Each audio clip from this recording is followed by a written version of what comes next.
I always believe a man earned peace the hard way, by working late and loving harder. When Lena told me she was pregnant, I laughed and said, "Guess I finally did something right." She smiled and said, "You did," and I believed her without checking anything else. That morning she sat across from me at the kitchen table. "I want to take a short trip," she said. "Just a few days. With the girls."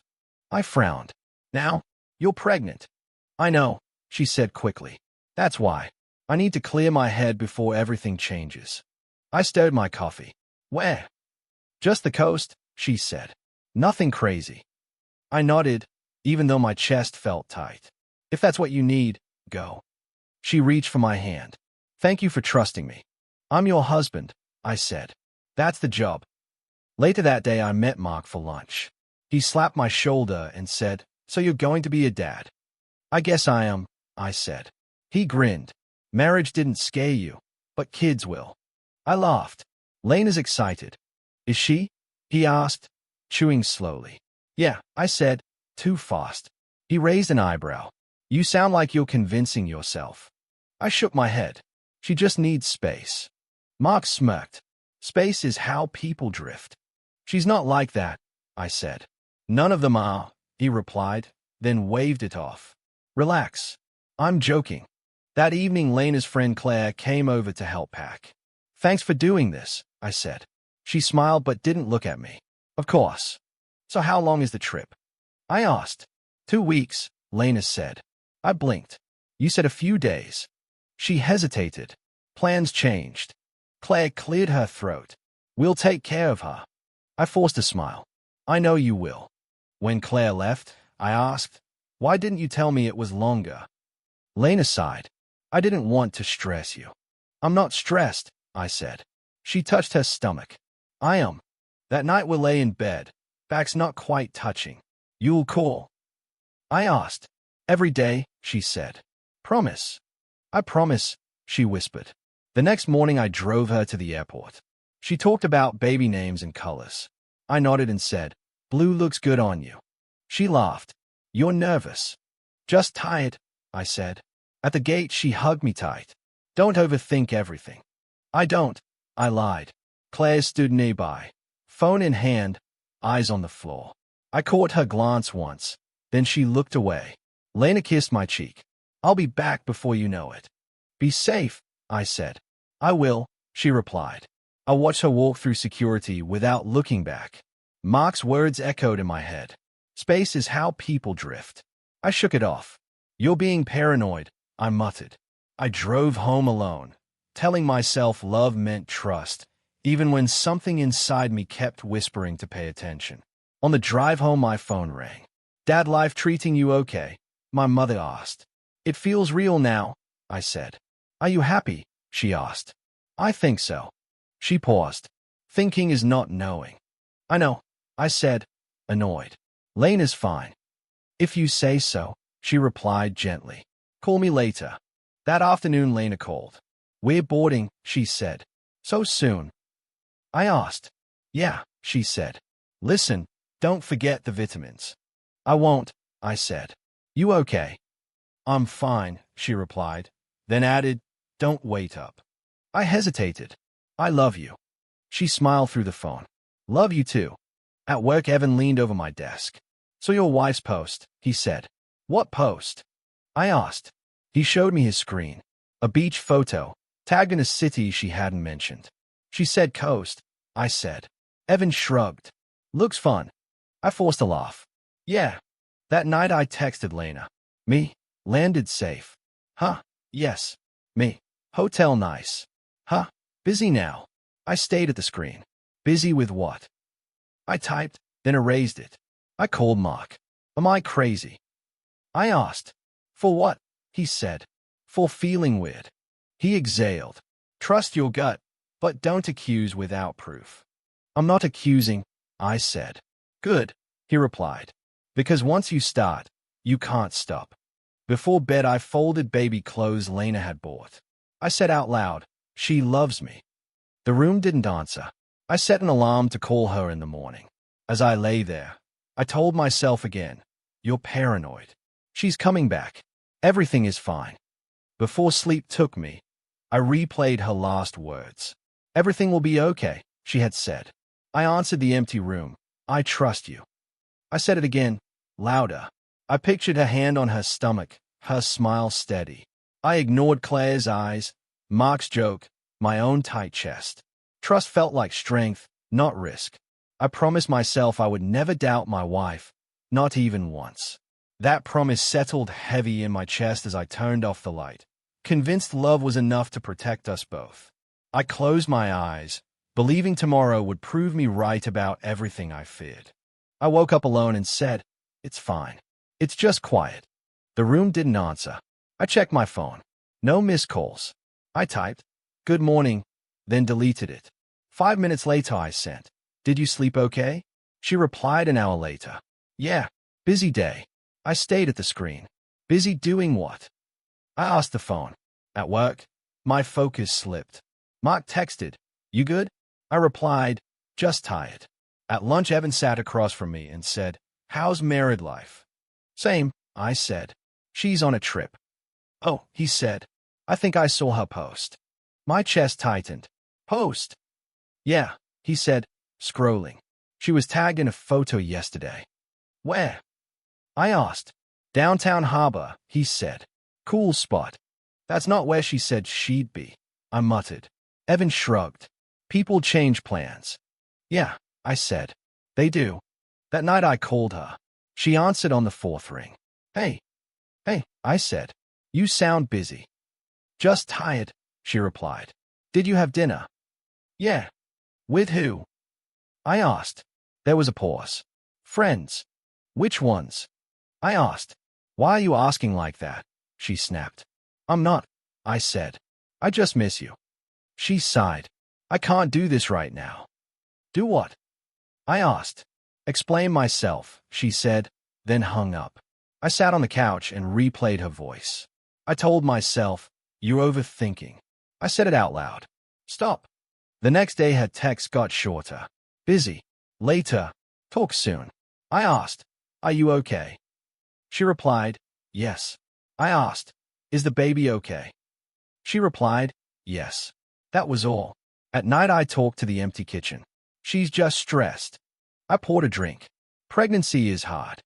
I drank it anyway. Mark called. "You sound off." "I'm fine," I said. "You sure?" he asked. "She just needs space," I said again. He paused. "Space doesn't fix distance." "Stop," I said. "You're not helping." When Lena finally came home, I met her at the door. "You're back." "Yeah," she said. "Long trip." I reached for her, but she stepped past me. "I need a shower." "How are you feeling?" I asked. "Exhausted," she said. I followed her voice down the hall. "Did you miss me?" She hesitated. "Of course." "Did anything happen?" I asked. She turned. "Why do you keep asking that?" "Because you feel far," I said. She crossed her arms. "I'm standing right here." Dinner was quiet. I said. "The doctor called to confirm the next appointment." "Okay," she said. "I thought we could go together," I added. "We'll see," she replied. I watched her eat without looking at me. "Is something wrong?" "No," she said. "Are you sure?" I asked. "Yes," she said, sharper now. I nodded. "Okay." Later I placed my hand on her stomach. "Did the baby kick?" She moved my hand away. "Not now." I pulled back. "Sorry." She turned her back to me in bed. I stared at the ceiling and whispered, "I miss us." She didn't answer. The next morning she said, "I'm late," and rushed out. I stood there holding her coffee, now cold. At work, Evan leaned over again. "Everything okay?" "She's home," I said. "That's good," he replied, unsure. That night I asked, "Do you still love me?" She looked tired. "Why would you ask that?" "Because it feels different," I said.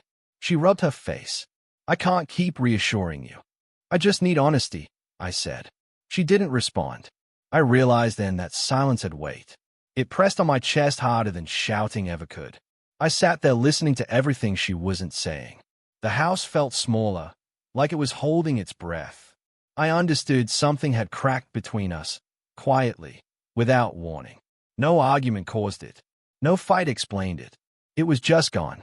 Whatever trust was shared now felt thin and stretched. I went to bed knowing love shouldn't feel this lonely, and that something important had already slipped away without making a sound. I woke up to her voice at 2 in the morning. "Ryan," she whispered. I froze. I didn't move. I didn't breathe. "I can't talk like this," she said softly. "Not now." I stepped into the hallway. "Who is Ryan?" She dropped the phone. Her face went pale. "You weren't supposed to hear that." "Hear what?" I asked. "Say it." She opened her mouth, then closed it. "It's not what you think." "Then explain it," I said. "Right now." She sat on the edge of the bed and started crying. "I messed up." "That's not an answer," I said. "I didn't plan it," she said. "It just happened." "Who is he?" I asked again. "Ryan," she said. "He was there on the trip." I laughed once. "You said you needed space." "I was lonely," she said. "You had a husband," I replied. She covered her face. "I didn't think you'd find out." "So it's true," I said. "You cheated." She nodded. "I'm sorry." I backed away. "Is the baby his?" She shook her head fast. "I don't know." That answer hurt worse than yes. The next few days felt unreal. We barely spoke. When we did, it turned into silence. I finally said, "We're getting a test." She whispered, "Okay." At the clinic, the doctor smiled and said, "This is routine." I said, "I just want certainty." Lena stayed at the floor. We waited. I squeezed her hand. She didn't squeeze back. The doctor came in holding a folder. "Please sit." I was already sitting, but my legs felt weak. He said, "The results are clear." I asked, "Clear how?" He took a breath. "You are not the biological father." The room spun. I gripped the chair. "That's wrong." "I'm sorry," he said. Lena started sobbing. "I didn't know," she cried. I stood up too fast. "You lied." She grabbed my arm. "I didn't know for sure." "You knew there was a chance," I said. She whispered, "Yes." The doctor said, "I'll give you a moment." When he left, I asked, "When did it start?" She wiped her face. "The second night." "With him?" I asked. "With Ryan," she said. "Did you love him?" I asked. "No," she said. "It meant nothing." "Then why risk everything?" I asked. She said, "I didn't think." I laughed, shaking. "That's the problem." I walked out. The hallway felt endless. The lights were too bright. My hands wouldn't stop shaking. Outside, my phone buzzed. Unknown number. I answered. "Hello." "Is this our husband?" a man asked. "Yes," I said. "This is Ryan," he said. "We should talk." My chest burned. "About what?" "She told you," he said. I figured. "You figured wrong," I said. "You ruined my life." He sighed. "I never promised her anything." "So you just walk away?" I asked. "That's not my problem," he said. I hung up. I sat on the curb and stayed at the ground. Lena came out later. "Please," she said. "Say something." I said, "Everything I planned was fake." "I'm still pregnant," she said. "But not with my child," I replied. She reached for me. I stepped back. "I loved you," she said. "I love who I thought you were," I said. She whispered, "I'm scared." "So am I said, "but alone." I walked to my car. She followed. "Don't leave like this." "I don't know how else to leave," I said. I drove away shaking. Every memory felt poisoned. The baby room, the names, the future, none of it was real. I parked and cried until my chest hurt. I realized the truth didn't knock. It crashed in and took everything. I sat there knowing I would never get that version of my life back. I understood then that trust, once broken, doesn't bleed loudly. It leaves you quiet, empty, and alone. I packed my clothes into 2 bags and said nothing. Lena stood in the doorway and said, "Please talk to me." I shook my head and said, "There's nothing left to say." She cried and said my name again and again, but I walked past her and closed the door behind me without looking back. I slept on a borrowed couch that night. I stayed at the ceiling and said, "Just sleep." My phone buzzed. Lena texted, "I'm sorry." I turned the phone face down and said, "Not now." I counted my breaths and waited for morning. The next morning she called. I let it ring. She called again. I muted the phone. A voicemail followed. "Please," she said, "I made a mistake." I deleted it without listening a second time and felt sick doing it. At work, my hands shook over the keyboard. Evan looked at me and asked, "You okay?" I said, "No." He nodded once and said, "You don't have to explain." I said, "Thanks." I meant it more than I expected.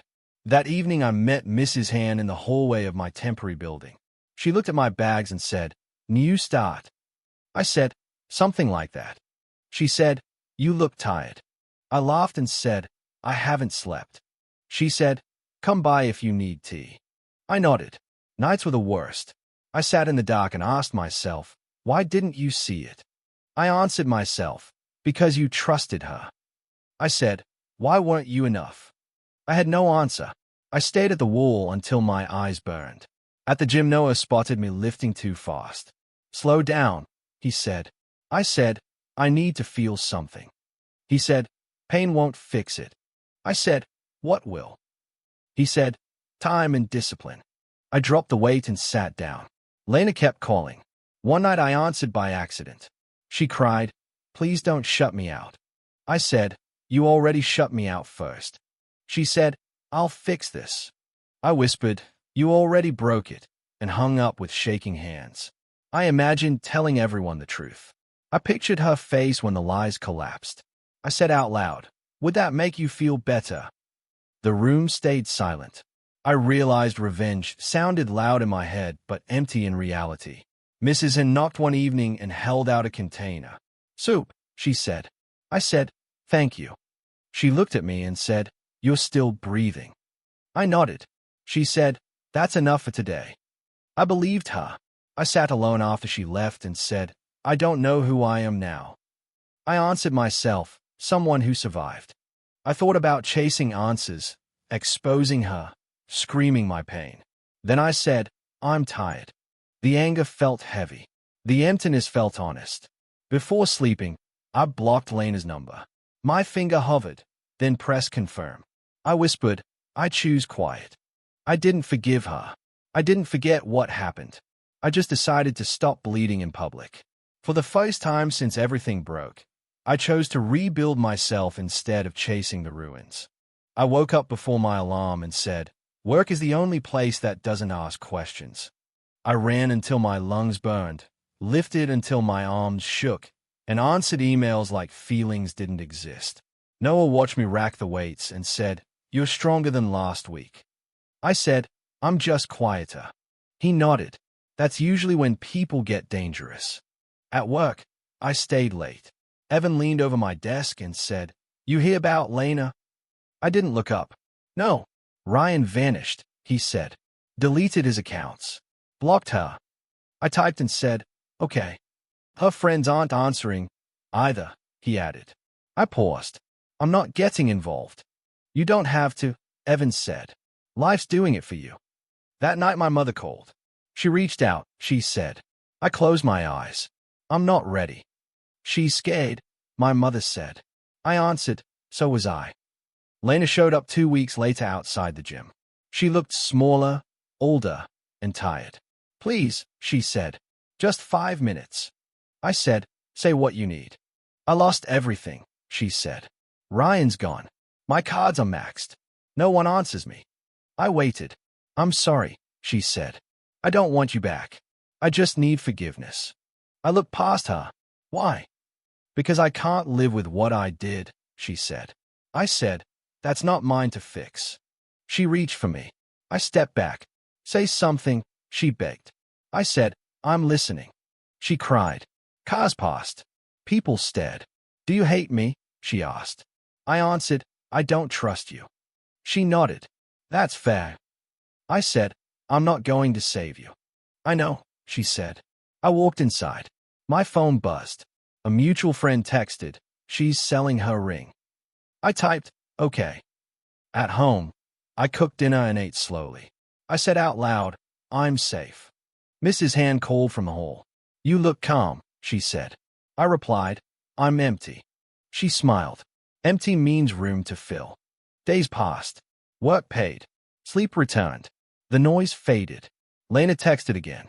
I understand if you never reply. I didn't. Another friend said, she's behind on rent. I answered, I'm sorry. That night I stood on my balcony and said, I won't be the judge. My chest felt steady. The power had shifted. She came by once more. I just need time, she said. I answered, so do I. She waited for comfort. I gave her space. After she left, I sat and breathed. I said, karma isn't mine. I chose silence because it kept me whole. Work grew busy. I took on projects and met deadlines. Noah said, you look focused. I said, I'm choosing myself. Another message came. She's crying at work, someone wrote. I replied, please stop updating me. My mother asked, do you feel guilty? I said, no. Sad? She asked. I said, sometimes. Then you're human, she said. Lena sent one last message. I forgive you for not saving me. I deleted it. I told myself I didn't win. I also said I didn't lose. The street was quiet. My hands were steady. I understood then that karma doesn't knock. It walks in on its own, and I don't have to follow. I locked the door and made tea. I said, peace is enough. Mrs. Hand waved from her door. Sleep, she said. I answered, I will. I went to bed and said, tomorrow is mine. I was ready. I agreed to meet her in a cafe because I didn't want memories in my house. She sat across from me and said, I won't ask for anything. I nodded and said, then talk. She took a breath and said, I lied because I thought you would always stay. I asked, when did you stop respecting me? She flinched and said, when I stopped fearing the loss. I said, that's not love. She whispered, I know. She looked at her hands and said, Ryan wasn't special. I replied, that makes it wise. She nodded. I like how easy it was. I asked, easy enough to erase me. She said, I didn't think you'd disappear. I leaned back and said, I didn't disappear. I woke up. She cried and said, I needed you to hear the whole truth. I said, then say it. She told me details I didn't want, and I stopped her.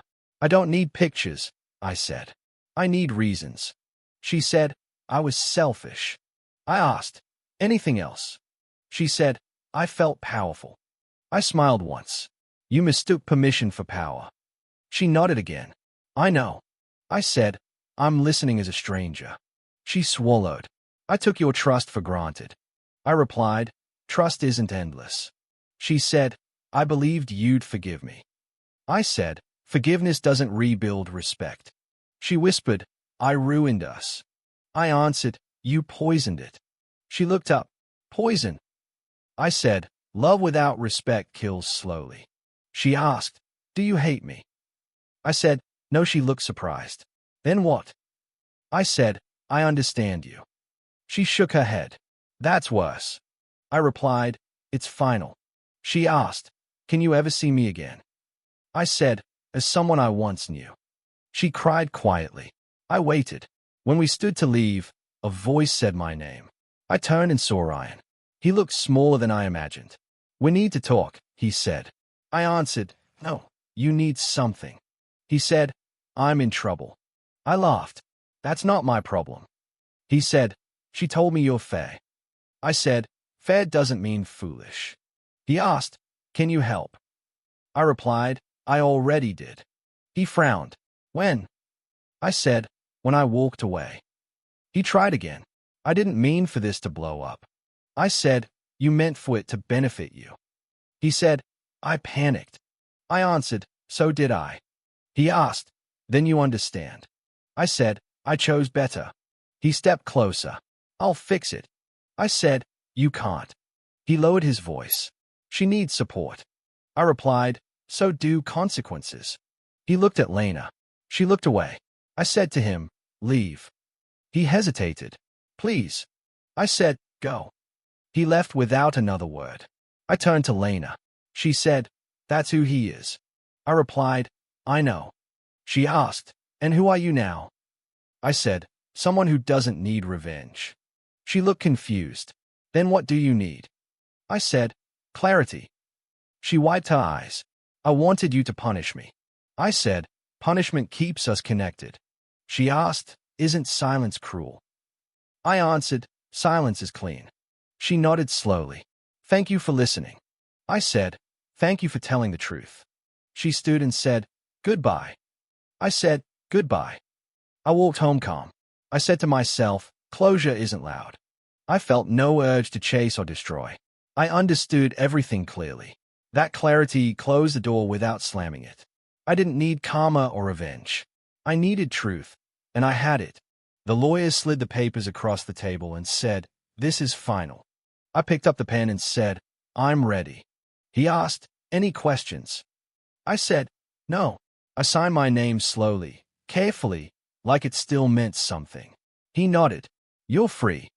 I answered, I know. Outside, my phone buzzed. Mark texted, beer tonight? I replied, another time. He sent back, proud of you. I didn't answer, but I felt it. At home, I stood in the quiet and said, this is mine. Mrs. N passed my door and asked, paper day? I smiled. Yes. She said, then eat well. I laughed. I will. I sat at the table and opened an old drawer. Inside was a folded list. I said, I remember this. I read the names out loud. Evan, Lucas, Noah. I shook my head. None of you were real. I held the paper and said, you don't hurt me anymore. I tore it once. Then again. I dropped it in the trash and closed the lid. My mother called. Is it done? Yes, I said. How do you feel? She asked. I paused. Light. She said, that's good. I replied, it's sound. I went for a walk. Noah waved from across the street and said, gym later. I said, tomorrow. He smiled. You look steady. I answered, I worked for it. I passed the cafe where everything ended. I didn't go in. I said, that chapter is closed. My phone buzzed again. Lena's name appeared, then disappeared. I didn't check. I didn't need to. At night, I cooked dinner and talked to myself. You begged once, I said. Never again. I ate slowly and listened to the quiet without fear. I said, betrayal didn't break me. I corrected myself. It rebuilt me. Before bed, I stood in front of the mirror. You stayed, I said. You survived. I remembered the man who waited for calls, who doubted his worth. I said, he did his best. I also said, I let him go. The next morning I woke early. I made coffee and opened the window. Mrs. Han called, good morning. I replied, it is. She smiled. You sound different. I answered, I am. At work, Evan stopped by and said, you're walking lighter. I said, I dropped something heavy. He nodded. Good. At lunch, Mark finally caught me. So what? I asked. You okay? He said. I thought and answered, yes. He raised his glass. To new starts. I lifted mine. To choosing yourself. That evening I found a box I'd missed. Inside was a tiny pair of socks. I held them and said, you were never meant for me. I put them back and closed the box. I didn't cry. I said, pain can be honored without being carried. I stepped outside as the sun set. I felt the air and said, I'm here. No anger followed. No hunger for revenge. Just space. I understood winning didn't mean taking anything from her. It meant keeping my name, my calm, my future. Before sleep, I wrote one line in a notebook. I chose myself. I closed it and turned off the light. Tomorrow waited. I was ready to meet it.